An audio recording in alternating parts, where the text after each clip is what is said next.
समझने जाएंगे तो धोखा खाएंगे।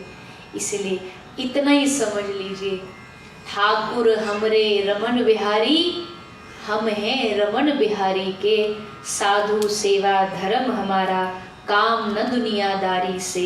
ठाकुर हमरे रमन बिहारी, हम हैं रमन बिहारी।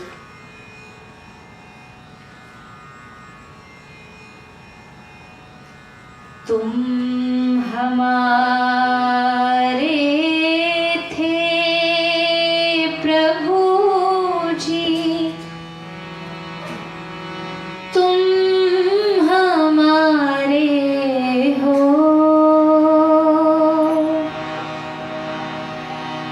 तुम हमारे ही रहोगे।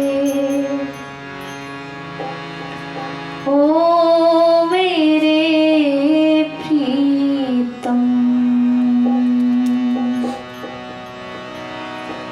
हम तुम्हारे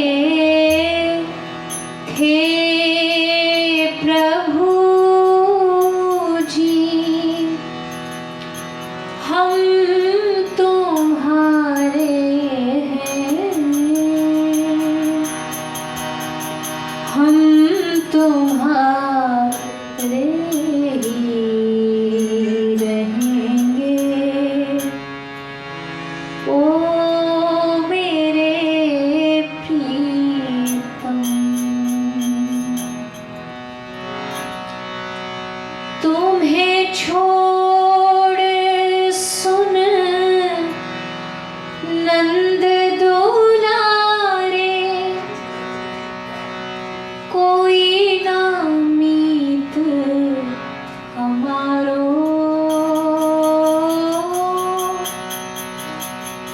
किसके द्वारे जाए पुकारो, और ना कोई सहारो। अब तो आकर बाह पकड़ लो, ओ मेरे प्रीतम, तुम हमारे थे प्रभु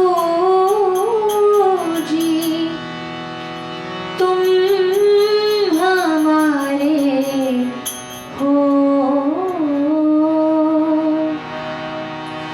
तुम हमारे ही रहोगे। ओ मेरे प्रीतम, तुम हमारे थे, तुम हमारे हो, और हमेशा तुम ही हमारे रहोगे। भले संसार के इस माया के अंधकार में पड़ के थोड़ी देर के लिए मैं भूल जाऊं, सूरज के आगे, सूर्य के आगे अगर कोई घटा, कोई बादल, कोई क्लाउड आ जाता है, इसका मतलब ये नहीं है कि सूर्य अस्त हो गया, वो वही है, बस थोड़ा सा अंधकार ने ढक दिया है।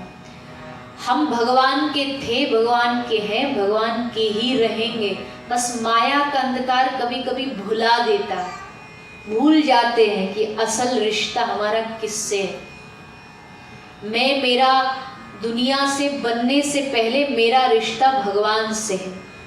ईश्वर अंश जीव विनाशी, ममैवांश जीव लोके जीव भूत सनातन। जीव जो है वो आज से नहीं, जन्मों जन्मों से भगवान का है, और उसको याद दिलाना ही सत्संग का काम है। भगवान से कोई नया रिश्ता नहीं बनाना है हमें, हमारा रिश्ता ऑलरेडी है, बस याद दिलाना है मन को कि हम भगवान के हैं, उनसे हमारा संबंध है, उनसे हमारा रिश्ता। जितना हम मैं संसार से करते ना, मेरा घर, मेरा परिवार, मेरी पत्नी, मेरे बच्चे, वैसा ही ये मेरापन, मेरे भगवान, मेरे गोविंद, मेरे गुरु, मेरा धर्म, ये जिस दिन सब चीजों पर हमें गर्व होने लगे। देखो, गर्व और अभिमान में फर्क है। संसार में जब होता है तो वो अभिमान बन जाता है, वही जब धर्म से जुड़ जाता है तो वो गर्व हो जाता है। हमें गर्व है कि हम सनातन धर्मी हैं, अभिमान नहीं है, गर्व है। क्योंकि अभिमान नाश करता है। अभिमान जरा भी हृदय में आया तो हमारे ब्रज में कहते हैं आंधा बाटे जेवरी और पीछे बाछा खाए। जैसे गंदा आदमी वो रस्सी बनाता है और अंधा है, दिख नहीं रहा, इसलिए पीछे पीछे एक बछड़ा बैठा बैठा रस्सी खाता जा रहा। पूरे दिन भर रस्सी बनाई पर कुछ हाथ नहीं लगा क्योंकि पीछे बाछा खाए। वैसे कर तो रहे हैं, हम धर्म भी कर रहे हैं, दान कर रहे हैं, पुण्य कर रहे हैं, माला कर रहे हैं, भजन कर रहे हैं, पर सब उसका रिजल्ट क्यों नहीं दिख रहा? क्योंकि संग में अभिमान आ जाता है और अभिमान उस सब का नाश कर देता, नष्ट कर देता। इसके लिए एक बड़ा सुंदर एग्जाम्पल है, बहुत बहुत पुराना, मेरा पसंदीदा उदाहरणों में से एक है। कई बार मैं उसे सुनाती हूँ, मुझे याद नहीं हो सकता पहले ह्यूस्टन जब आए थे शायद तब भी। एक यहाँ जितने लोग बैठे, आप में से खीर बनानी किस किस को आती है? सबको आती है? भाइयों को आती है? खानी आती है? अच्छा, खीर में बनता क्या वो तो पता होगा ना। खीर बनाने के लिए सबसे पहले क्या चाहिए होता है? चावल। सबसे पहले चाहिए दूध। दूसरी चीज क्या चाहिए? चावल, हाँ, शुगर। चावल। तीसरी चीज क्या चाहिए? शक्कर। दूध, शक्कर आणि दूध, नहीं, दूध, शक्कर आणि चावल। तो ये तीन को मिक्स करो तो खीर बन जाएगी। लेकिन अब उसको और टेस्टी बनाना है और उसको डेकोरेट करना है, तो क्या डालेंगे? इलायची। उसमें थोड़ी सी इलायची डाल दी और थोड़ा सा टेस्टी बनाने के लिए बादाम डाल दिया थोड़ा सा, और थोड़ा सा अच्छा बनाना है तो केसर डाल दिया, और थोड़ा अच्छा बनाना है तो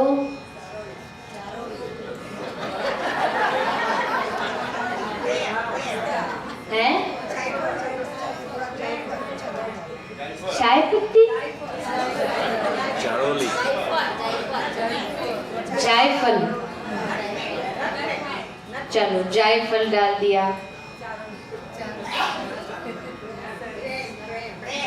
प्रेम,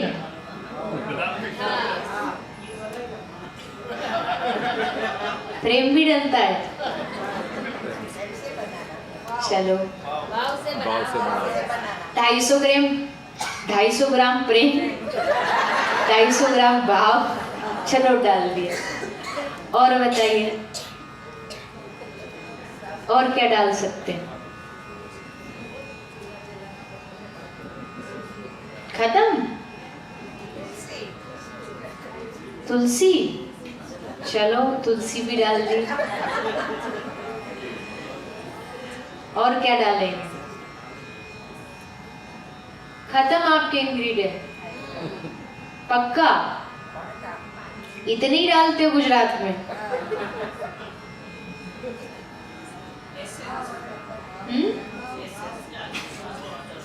पेशेंस है? क्या बोल रहे हो भैया? एसेंस। अच्छा, वनीला एसेंस।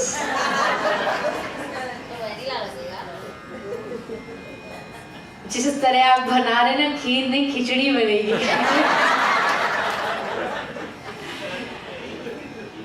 चलो, आपके सारी सामग्री अब खत्म हो चुकी है। अब उसमें एक नई सामग्री ऐड करना, एक नया इंग्रेडिएंट ऐड करना। ब्रज का प्रसिद्ध, ब्रज का फेमस। जब आपकी पूरी खीर बन जाए तो फिर उस खीर में ऊपर से 2-3 ड्रॉप नींबू की डाल देना। लीमड़ू, लीमड़ू बोलते हैं ना शायद, क्या नींबू? नींबू, उसमें 2-3 बूंद आधा वो नींबू की डाल देना।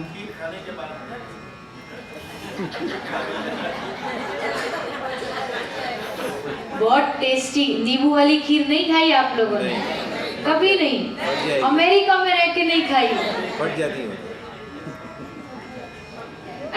अच्छी नहीं बनेगी? फट जाएगा, खराब हो जाएगा, पक्का 100%। सही बोल रहे हैं, फट जाएगा। मतलब क्या है? मतलब बहुत सीधा सा है। आप अपने मन को बर्तन बनाइए, उसमें कृष्ण प्रेम की अग्नि जलाइए, उसमें सत्संग रूपी दूध डालिए, उसमें भगवान के नाम जाप रूपी चावल डालिए, उसमें दान रूपी शुगर डालिए, उसमें तीर्थ रूपी ड्राई फ्रूट्स डालिए, उसमें यज्ञ रूपी केसर डालिए। ये सब करने के बाद, ये सब मेहनत करने के बाद अगर उसमें ऊपर से केवल 1 ड्रॉप अभिमान की डाल दोगे तो सारा किया कराया खराब हो जाएगा। पूरी जो हमने मेहनत परिश्रम किया है वो 1 बूंद नींबू की डालते ही सब चीजों को खराब कर देगी। और वही होता है। हम दान भी खूब करते, खूब दान करते, लेकिन करने के बाद क्या था? मैंने किया, भजन मैंने किया, कथा मैंने की, कही कथा मैंने सुनी, ये आते हमने किया तो जो दान का फल मिलना चाहिए था वो नष्ट हो जाता है।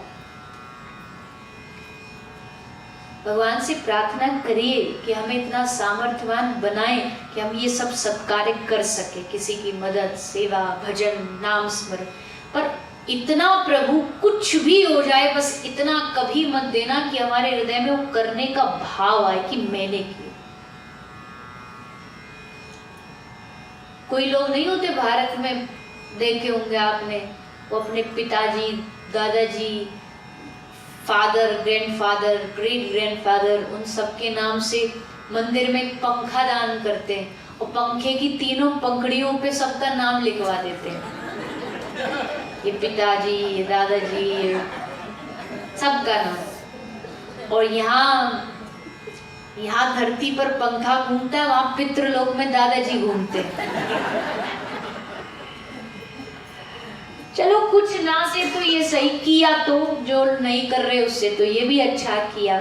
लेकिन देनहार कोई और है, भेजत है दिन रैन, लोग भरम हम पर करें, जासे नीचे नैन। देनहार कोई और है। हम कौन होते हैं देने वाले? हम कौन होते हैं सेवा करने वाले? भगवान किसी को इंस्ट्रूमेंट बना करके किसी से कुछ करा रहे हैं, किसी से कुछ, सब इंस्ट्रूमेंट हैं हम भगवान के। उसको जहाँ जिसको लगाना वो लगा लेता है, अपना कार्य करा लेता है। इसमें मेरापन नहीं, इसमें मैं नहीं। मेरा करने से समस्त हमारी जो क्रियाएं हैं वो सब फीकी पड़ जाती हैं। और क्या देंगे हम भगवान को? क्या दे देंगे? उसने हमें सब दिया है, हम उसे क्या देंगे? जब दुनिया में आए थे तो शरीर ढकने के लिए एक जोड़ी कपड़ा तक नहीं था, और जब जाएंगे तब भी एक जोड़ी कपड़ा नहीं होगा। शरीर को अग्नि में जला दिया जाएगा। यानी ये जो बीच वाला पीरियड है ना, इसमें जो मिला उसने दिया, उसकी कृपा ने दिया। उसको हम अपने ऊपर लेकर के चले कि मेरे कर्म से हो गया, नहीं। वो न चाहे वो हमारे भीतर, हमारा घटमा विराट, अगर ईश्वर हमारे घट में ना हो तो बताओ इस शरीर की क्या वैल्यू है? ईश्वर मतलब ईश्वर हमारे हृदय में आत्मा रूप में विराजमान है। आत्मा निकलती शरीर की क्या वैल्यू है? उसका नाम तक छीन लिया जाता है। कभी अकेले में बैठ के सोचना, हमारे शरीर की लास्ट में क्या गति होती है, उसका नाम छीन लिया जाता है। अभी तक 2 मिनट पहले जब वो चल फिर रहा था तो उसका अपना एक नाम था, हसमुख भाई, ये भाई, वो भाई, नाम था। लेकिन जैसे आत्मा निकली ना, अब वो नाम नहीं रहा। कोई पूछे कि कोई पूछता है हॉस्पिटल से आ रहा है वो, तो पूछते हैं बॉडी कहाँ तक पहुंची? 1 मिनट लगा नाम से बॉडी बनने में। बॉडी लेकर के आओ, बॉडी जा रही है, शव यात्रा जा रही है, जबकि बदला कुछ नहीं। अभी भी उसके पास 2 आंखें हैं, अभी भी उसके पास 2 हाथ हैं, अभी भी 2 पांव हैं। फिर वैल्यू खत्म क्यों हो गई शरीर की? नाम क्यों खत्म हो गया? क्योंकि जो भीतर परमात्मा था वो निकल गया। परमात्मा रूप में जो आत्मा थी वो चली गई और अब इस शरीर की कोई वैल्यू नहीं है। चाहे कोई लाख कितना दुनिया में किसी से प्यार करता हो, आखिरकार जब मृत्यु हो जाती है तो शरीर को जाकर के या तो जलाया जाता है या दफनाया जाता है। कोई हम तो बड़ा प्रेम करते हैं इनसे, हम नहीं छोड़ेंगे, हम तो इनको घर में ही रखेंगे। कभी ऐसा नहीं होता।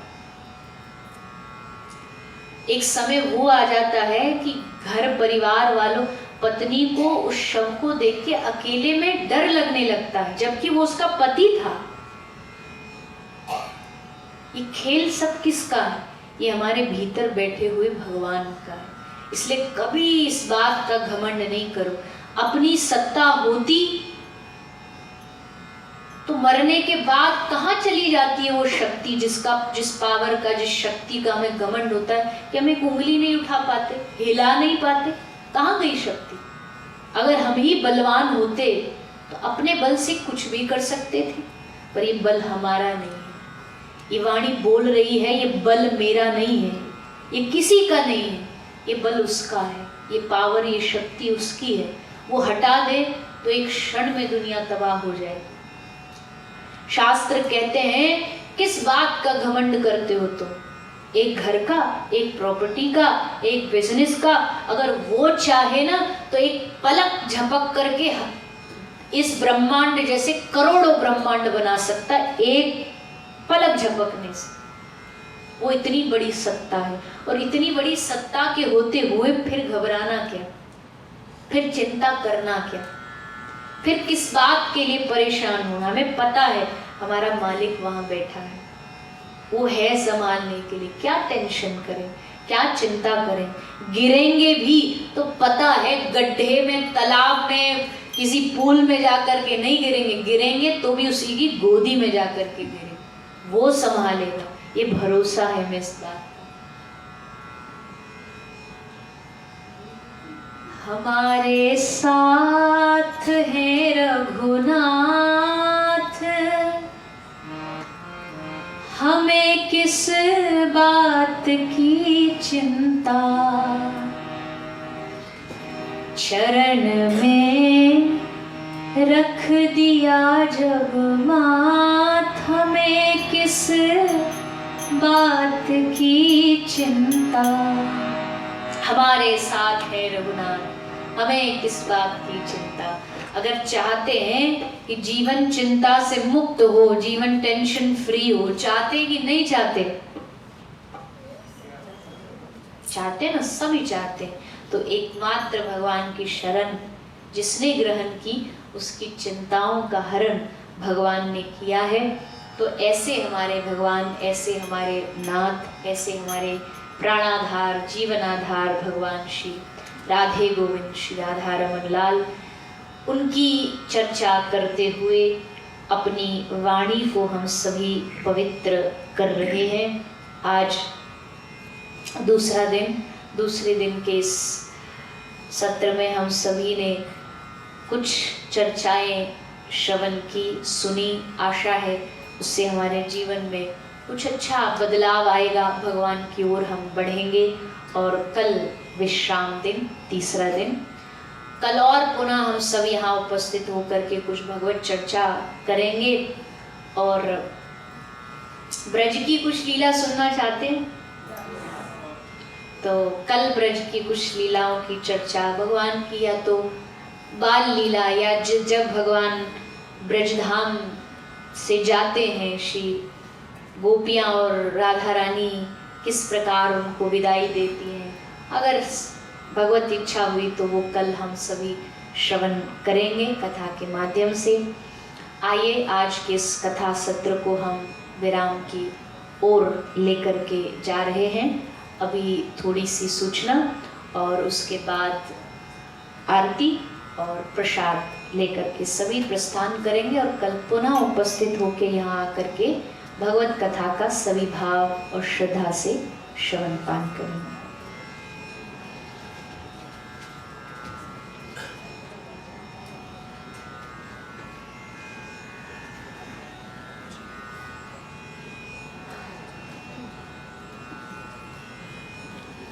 जय श्री कृष्ण। ओम नमः शिवाय। बहुत बहुत धन्यवाद, सादर प्रणाम पूज्य श्री के चरणों में। सत्संग और ऐसी सुलभ वाणी प्रभु की कृपा से ही हमें प्राप्त होती है, और गुरु का आशीर्वाद जब